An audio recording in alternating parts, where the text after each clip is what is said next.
Good morning. This is Jason Dean of Film Fanatic. If you get a chance, please like and subscribe to my channel. It's greatly appreciated. I want to thank all the fine folks out there on the worldwide interwebs and internets for coming out and checking out the channel. I changed the name officially to Film Fanatic. It's no longer under just Jason Dean. It was under the banner originally of just Jason Dean slash Film Fanatic. So I tried to repurpose it and think about, well, I do other things for this channel. I have other videos. I have videos that are pertaining to like music. I have like some quantum videos on here. And again, like I've said before, for me, it's completely related to all of this stuff that I talk about because that's like a natural extension of, for me, as far as my love of film. So I use that as a regular kind of cornerstone. And as far as, what I'm kind of trying to do or say with my channel. But overall, this channel has, has also been in another extension to where, I'm doing all my video content with videos and whatnot. It's all, film related. So I try to mix things up. When I come across, been lucky this summer and this year, been lucky with people, I've been able to get access to some really, I think, pretty good quality videos of our band Quantum. So I've been, those are a part of what I do for the show, and like I said, it's just another. It's for me, it's another thing that's totally interconnected. So there are some things that are not directly, film related. But again, so I decided to change the name to just Film Fanatic to make it even more, I guess, focused. So, and I really appreciate people, checking out the videos. I've been really super excited and and part of me has been kind of blown away by the amount of people that have been checking out these videos. I tend to do a lot of obscure movies. I've been really into the whole grindhouse thing, almost at an obsessive level lately. And again, I try to mix things up. I do more quote unquote commercial films. Like I did a big series on the Avenger movies. I love all kinds of stuff, and I'll always have, things that are outside of the quote unquote like grindhouse genre that I'll put on the channel because I love many different things. But the primary focus for this channel, moving forward and where it's at now, is to try to like bring light to certain films that maybe people have never seen before. And I always talk about too the idea, like if you're a fan of even younger generations and whatnot, like people who dig newer horror films. I'm always a fan of like, whatever it is. Like if you're a fan, say of, I mean, it's been out for a few years, but like say if you're a fan of a movie like, for example, Hereditary, Ari Aster's, I think it's kind of a masterpiece. His like first full length horror film, which I think is great, and it always reminded me at times of The Exorcist. Even though it's very different, it just has the narrative and the way the story is. It just has this kind of thing, and it's really like that movie is essentially about. It's a horror, definitely a horror movie, but it's essentially a melodrama, and it's essentially about like a family dynamic, and it's really about the relationship of this mother with her family, going through this like horribly traumatic period, and then. But I mentioned The Exorcist. I feel like The Exorcist 2 is like, I think that's one of the most terrifying movies ever made, one of the greatest horror films. But essentially, at its core, it's kind of a melodrama. It's about the mother-daughter relationship and the family, and like how, they deal with each other in these, during this, horror, like the same thing as Hereditary, this horror, like just horrible, worst case scenario kind of thing. But at the core of it, it's about these characters and a family. So anyway, I've always thought that has Hereditary has a lot of qualities from The Exorcist, William Friedkin's quality, and I'll eventually do a show on that. So what I was saying, the main focus of the show is like, say, that's a movie you love, and maybe it's like a movie, say, a younger person has seen, and they're like, wow, like that, for a generational thing, maybe that's one of the first horror movies that they see, and they're like, wow, like this is really great, and that gets them into horror. So the focus for this channel is to like take a deep dive and go into movies that came before, that predated Hereditary, say by maybe 20 or 40 years, maybe even more, and going back and taking a deep dive into horror and gore films that might have had an influence on Ari Aster, and where like kind of the heart or the source of where, the maybe where the horror genre started to where it evolved and to where it, probably influenced Ari Aster. So you check out, the lineage, and I've always been really into doing that, and really into, uh, you know, seeing where things might, where they might have come from, or where the origins might have been for a particular genre or style, and even like certain directors that I love or musicians, checking out stuff that they love and that played a real pivotal role in kind of their development. So I do that. That's why I try to show films that, or put the focus on films that are more obscure and under the radar, because for me that's like tracing it back to where, you know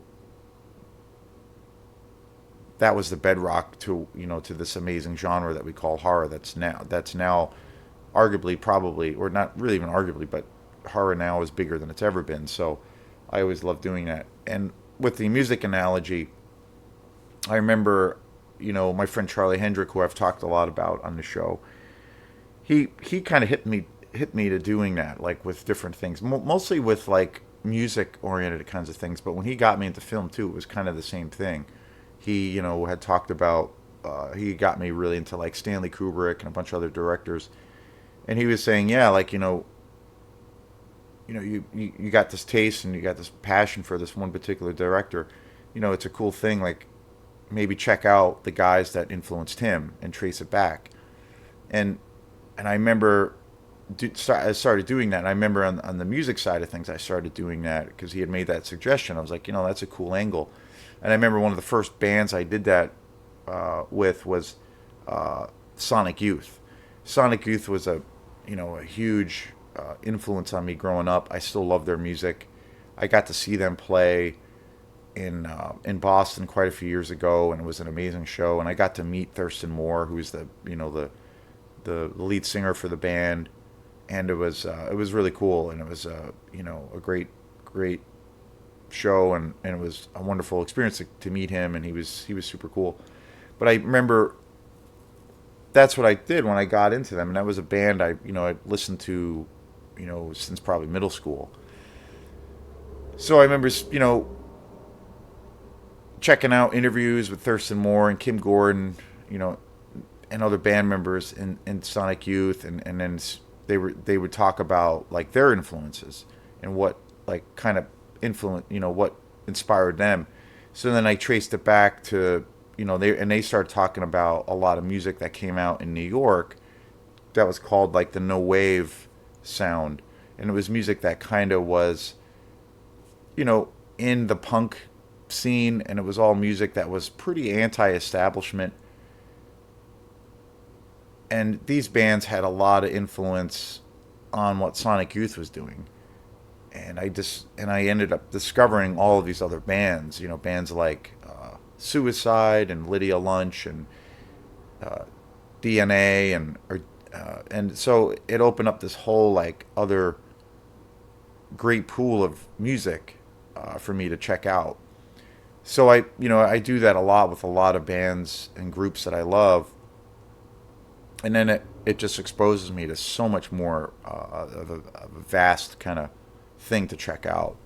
And I do that all the time with film. And if there's a director that I love, I'll usually like, or a film that I really love, I'll usually take the time to check out maybe some interviews with those filmmakers or that director and kind of see what their influences are. And then I'll do research and check out that stuff. And so it's very cool. Recently I did a thing where I'm a huge fan of Jordan Peele, and I've seen a couple interviews with him and did that same thing of, he was talking about a lot of the 80s horror films that had come out that had influenced him. So I don't know, it's a cool process. It feels like it's a thing of where it really exposes you to an even bigger world out there.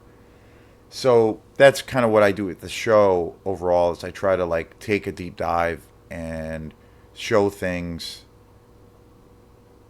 show certain movies, bring out the names of directors that are more on the underground scene, but really had a deep impact, to the greater kind of good of the scene.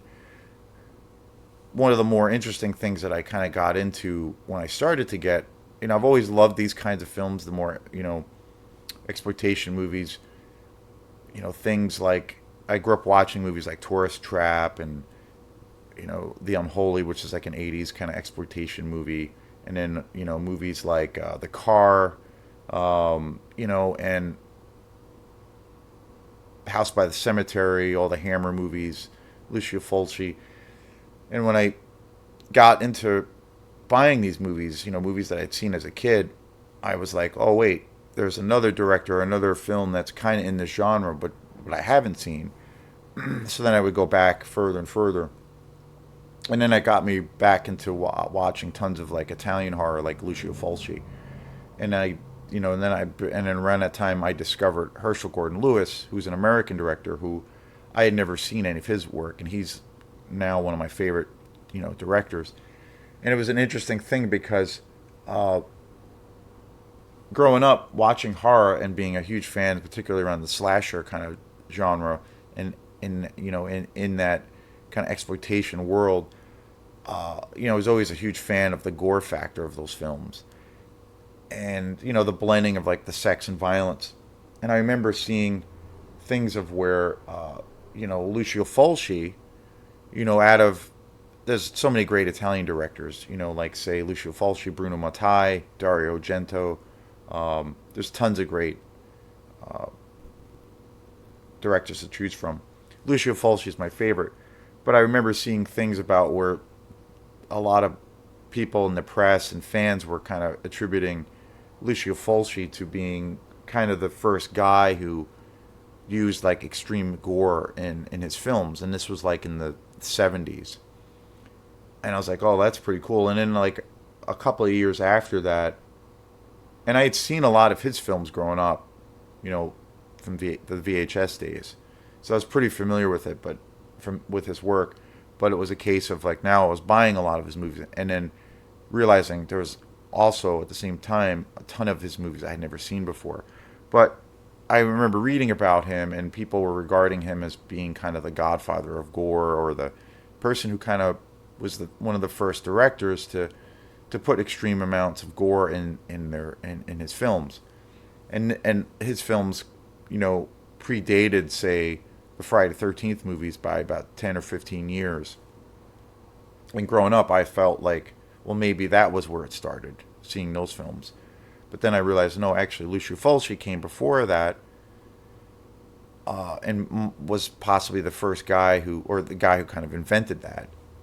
And then I discovered Herschel Gordon Lewis, who was an American director, a total like exploitation director who made all kinds of gore, gore films, and he also did a lot of crime exploitation, sex exploitation films, mostly well known for horror. In particular, like probably his most popular film is Blood Feast, and I'm going to do a show on Herschel Gordon Lewis. I pretty much have all of his movies, and he's one of my favorites. But when I discovered him, I realized, well, wait, he actually even goes further back than Lucio Fulci. And then I realized, wait, no, Herschel Gordon Lewis was the guy who was the first guy that, had extreme amounts of gore and practical effects in his movies, and they were traced back to even like in the 60s. So it predated Lucio Fulci. So I'm always fascinated by that, and I'm like, oh wait, that's really where horror like a super deep dive into horror, you're like, oh wait, Herschel Gordon Lewis, he was making movies in the 50s, late 50s, and he was the first guy to like introduce copious amounts of gore on screen, to me it was fascinating. Like when and then I had never seen any of his films growing up, and I discovered him probably about 5 years ago, and I was just like, wow, like this is crazy. And since then, I've like pretty much bought all of his movies, and he's one of my favorites. And and then when I started watching his films, I remember being like kind of shocked and just like blown away that like watching Blood Feast for the first time or The Wizard of Gore, like movies that came out in the late 60s, early 60s, and then tracing back a few of his other films that came out in the late 50s, where I'm like, wow, like these are pretty gory, they're super cheesy and kind of terrible movies, but I'm like, wow, there's something about this that's pretty magical. And I'm like, wow, he was doing these kind of practical effects, 20, 30 years or so almost before uh, the Friday 13th movies came out. And I was like, that's crazy. Like it was wild. It changed my whole perspective. So I love doing it. I love being in that space of trying to like trace certain things back, where they kind of came from and the origins, and seeing like how some of these guys that, in a lot of ways were uh, ahead of their time, and they were kind of, pretty innovative for what they were doing, how they, went on to probably influence so many different directors and so many different people. I remember seeing an interview from a couple of years ago with Rob Zombie, and he was talking about, when he first got exposed to Herschel Gordon Lewis, and I was like, oh wow, like that's really cool. Like, and the earlier work of Rob Zombie obviously has elements of the whole kind of grindhouse cinema, so it was very cool. So this brings me to this movie that I've never seen before, and it's the first time, and this is The Fourth Victim, starring Carrol Baker, and this movie is something else. This is like I've covered these kinds of films and I've talked about them before, and this is a Spanish film. It's an amazing cover. That's one of the things about all these old school grindhouse giallo movies is the artwork. The artwork is just so cool. Like, I mean, you can't. They just have this like beautiful, like pulpy, kind of stunning quality to them, and they're just so cool. Um, yeah, if you can see that. And I've talked about giallo films, and giallo films are basically these a series of films that came out in Italy in like say the probably tracing it back to the late 50s, 60s and 70s. 60s and 70s was probably like the height of the whole Italian giallo period. And I've talked about what giallo is a little bit, and I've done a lot of films on this channel that were very much a part of that kind of genre. And giallo is, it's a pretty broad term to a degree, but basically they're these old school kind of suspense films. There's a lot of interesting mystery to the stories. They have what I find too, they have this almost like a detective kind of quality to them. They're they and there's a lot of interesting plot twists to a lot of the films. They tend to be on the dark side of things, but they have this very mysterious, and they're on the they're almost more in line to say to suspense oriented kind of films. They kind of remind me of uh, you know early work by Alfred Hitchcock. They have this like very suspenseful kind of narrative, and there's typically in a lot of these giallo films they have a lot of interesting plot twists and directions to where you don't really suspect them to go. They have this level of where they're not very predictable, and a lot of the stories sometimes are pretty complicated, and so you really have to kind of invest a little bit of time because they have this mysterious element. They have, like I said, very much steeped in this element of suspense, and they can blend other elements too. Like there's they have elements of say like a classic mystery story. There's elements of like sex, and like where they take on elements of to a degree like sex exploitation. some of these directors that made giallo movies also had backgrounds in the porn industry. So there's like a lot of these directors too that made a lot of these grindhouse movies all started out as porn directors. So a lot of these films have a little bit of that kind of context to them, or vibe to them. And a lot of giallo films have like a crime element to them, and then also a a big thing in giallo is there's a lot of horror elements to them. And there's like a supernatural element. It could be maybe around a supernatural element, or something that's set in more of a in more a realistic in more realistic terms, like say like the classic slasher film where there's like a mass killer or a killer who wears these gloves.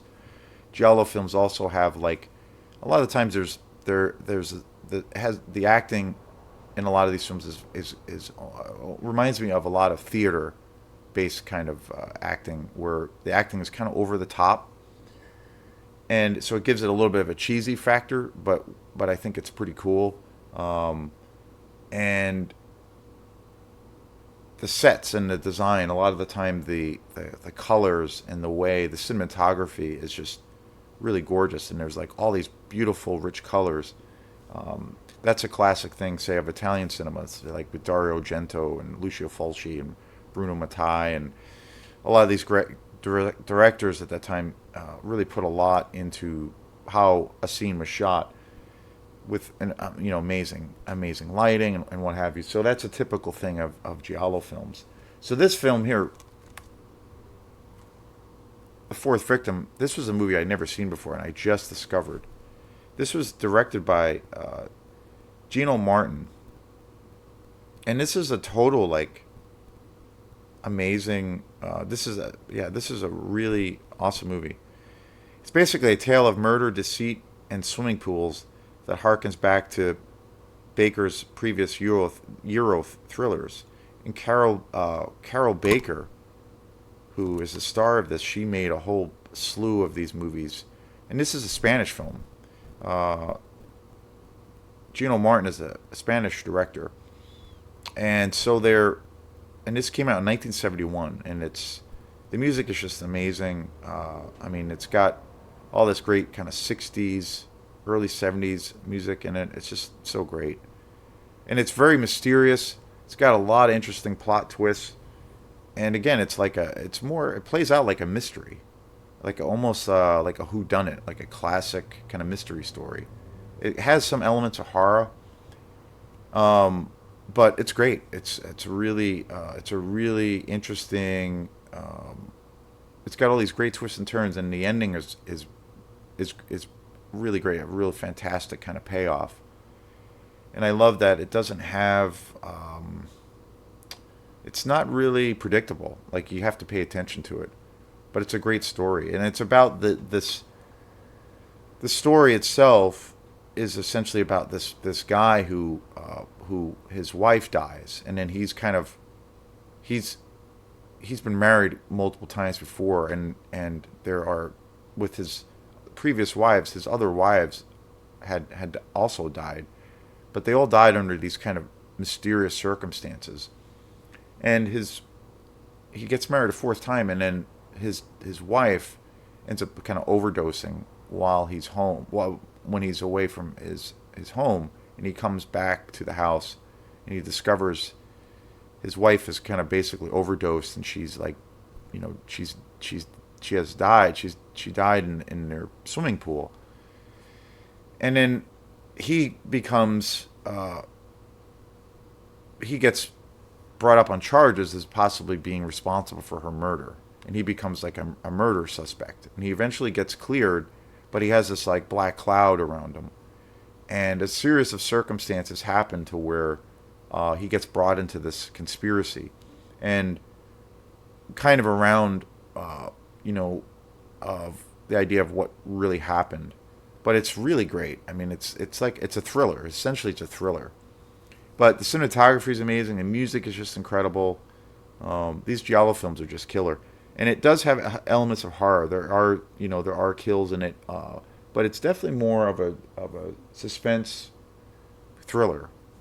But that's the thing with these Giallo films. Like the cinematography is just amazing, and it's really beautiful, and it's super low budget, and it's really cheesy at times, but it's just got this great quality, and it's super. They're super entertaining. Every every frame, I think, of a lot of the way the shots are, kind of it feels like a piece of art. Like it's got this art house quality, if you want to call it that. Typically, the Giallo thing is a European thing. You know, it kind of came about, came out of Italian cinema, but it's Giallo or that style of filmmaking has gotten to be a real big, was very influential on lots of other directors. And Gino Martin, the Spanish director, who I just discovered, was very much a part of this kind of movement. And I did a little bit of research because I'd never seen this movie before, and I never knew who Gino Martin is, and he was a pretty well respected cult, exploitation director.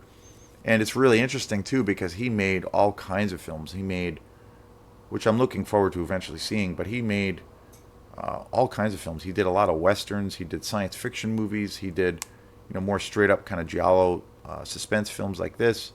He did a lot of horror films, sex exploitation movies. I mean, just all different, multiple kinds of genres. But again, if you're in a mood for a good, really great super old school suspense movie, that's a beautiful thing to look at, and that has a great soundtrack and score. The Fourth Victim, Carrol Baker, amazing.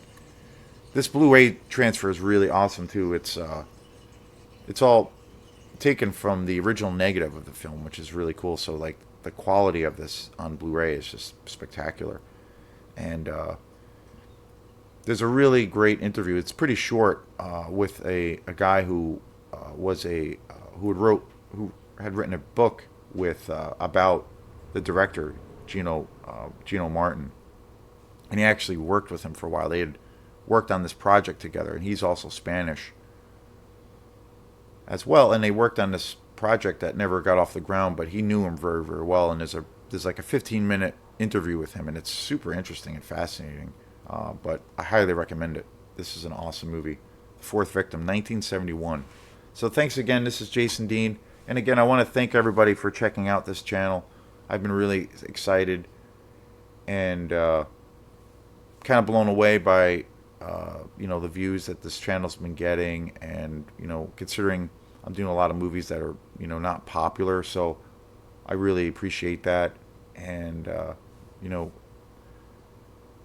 so we'll be cranking out more videos, and stay tuned for some more video and interview segments. I just did one last week with my mom, which was a blast.